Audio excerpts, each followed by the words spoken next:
Rajkot ward number 3 કે ભાજપે એક એવા પાયાના પથ્થર ગણાતા અને એવા વ્યક્તિને ટિકિટ આપી છે જેની ઘરે આજે આપણે રૂબરૂ આવ્યા છીએ સિટી ન્યૂઝની ટીમ.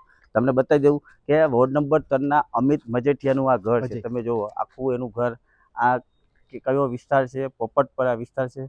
પોપટપરા વિસ્તારમાં અમિત મજેઠિયાનું આ આખું એક સામાન્ય ઘર છે. ઘરની બહાર જ આવો વોકરો પણ છે. હવે તો એ કોર્પોરેટર બની ગયા છે, વોકરાની સફાઈ થઈ જશે, પણ ત્યારે આપણે આ અમિતભાઈ આપ સાથે આપી વાત કરીએ. અમિતભાઈ, તમને ખબર હતી કે તમને ટિકિટ મળશે ભાજપની? નહીં, જરાય પણ નહીં. હું તો એક કાર્યકર્તા તરીકે કામ કરતો હતો અને મને પછી આવી રીતના પાર્ટીમાંથી કોલ આવ્યો કે તમારે આવી રીતના ચૂંટણી લડવાની છે. તમને કહી દઉં મજાની વાત દર્શકો કે અમિત મજેઠિયા છે ને, એ આઈસ્ક્રીમની દુકાનમાં કામ કરે છે અને 10,000નો પગાર છે એનો. જી સર, એ હું એક નાના કાર્યકર્તા તરીકે ભાજપ કાર્યકર્તા તરીકે કામ કરતો હતો અને આઈસ્ક્રીમની દુકાન છે ત્યાં હું એક જોબ કરતો હતો. જ્યારે ફ્રી ટાઈમ હોય એવી રીતના કોઈ કાર્યકર્તાનો કે કોઈ વડીલનો કોઈનો ફોન આવે કે હજી કામ છે તો આવજે, તો ત્યારે હું ત્યાં પણ પહોંચી જતો મારા ફ્રી ટાઈમ અનુકૂળતા પ્રમાણે. તમારા ઘરના કેટલા સભ્યો છે? તમારું આ ઘર છે એ તમને કોઈ એવું કલ્પના હતી કે તમને ભાજપ ટિકિટ આપશે અને તમે જીતી જાઓ? કોઈ પણ એવી રીતના મને કોઈ સપનામાં પણ ખ્યાલ પણ નહોતો કે આવી રીતના મને આવડી મોટી ભારતીય જનતા પાર્ટી એક આખા વિશ્વમાં પહેલા નંબરે છે તે પણ મને એક ટિકિટ નાના માણસને એક ટિકિટ આપશે, મેં સપનામાં પણ નહોતું વિચાર્યું. જ્યારે તમારું નામ આવ્યું ત્યારે તમે શું કરતા હતા? ત્યારે બસ હું આવી રીતના આપણી જે વોર્ડ નંબર 3ના જે વોર્ડ પ્રમુખ છે હેમુભાઈ પરમાર, તેમની ઓફિસે ત્યાં હતો ને હું ત્યાં બધાને ચા પાણી પીવડાવતો હતો. તમને આમ નામ આવ્યું, તમને શું છે કે આ ખોટું છે કે સાચું છે? હું થોડીક વાર તો સાહેબ માનવા પણ મને નહોતું આવતું કે ભાઈ આવી રીતના છે. મારું નામ કોઈ સંજોગે બને જ નહીં. પછી મારા જે વોર્ડ પ્રમુખ છે હેમુભાઈ પરમાર, તેને મેં પૂછ્યું કે સાહેબ શું છે? તો કે હા ભાઈ, કે ઉપરથી પાર્ટીએ તને આદેશ કર્યો છે તારે ચૂંટણી લડવાની છે. આટલા ઘરની અંદર 15 લોકો રહે છે. અમિતભાઈના ઘરની અંદર 15 લોકો. હું તમને બતાવીશ એમનું ઘર કે એમના ઘરની અંદર તમે જો એમના જે કાકા છે ને, એ કટલેરીનો ધંધો કરે છે. એ આવા તડકાની અંદર રેકડી લઈને એ આવી રીતે ધંધો કરે છે. આવું એનું મકાન છે. તમે જો બતાવી દઉં કે અમિતભાઈનું આખું મકાન તમે જુઓ. આ મકાન તમને બતાવી દઉં કે ભાજપે કેવા કાર્યકર્તાને.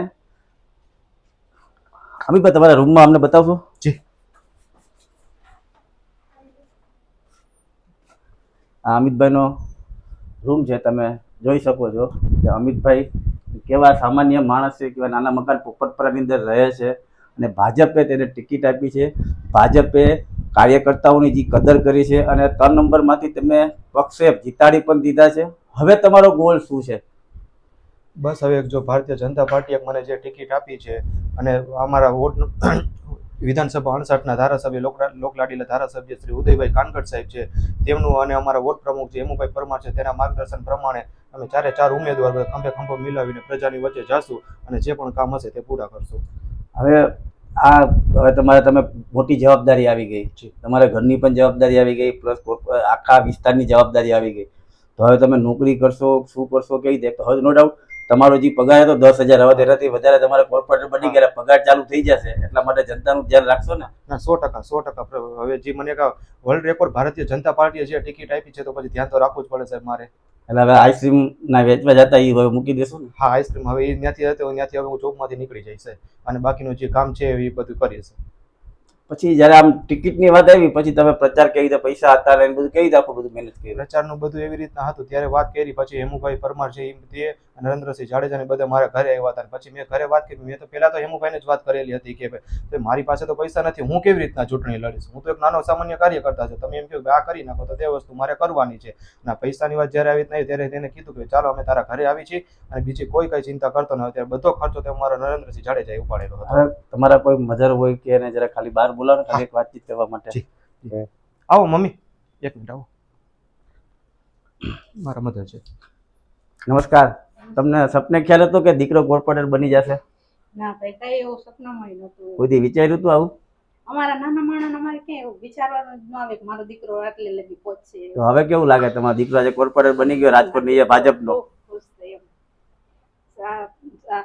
સાચો સાથ તો હેમુભાઈનો જ છે. એના ગુરુ કયો તો એને જે કયો એ બધું હેમુભાઈ એને આગળ. હવે એવું માનો દુઃખ ભરે દિન બીતે રે ભૈયા રે. ના, 100%. જોયું તમે કે આખો પરિવાર સામાન્ય પરિવાર છે. જે પરિવારની તમે કોઈ કલ્પના નહોતી કરી કે અમારા દીકરાને ટિકિટ મળશે, અને જ્યારે આજે ટિકિટ મળી અને ત્યારે આજે એ લોકો એટલા ખુશ છે અને એને પ્લસ પાર્ટીને જીતાડીને બતાવી કે આ ઉમેદવાર જો ભલે ગમે એવો નાનો ઉમેદવાર હોય, ગમે એ વ્યક્તિ હોય, પણ આજે એ લોકો એટલી મહેનત કરી અને પક્ષને જીતાડ્યું છે.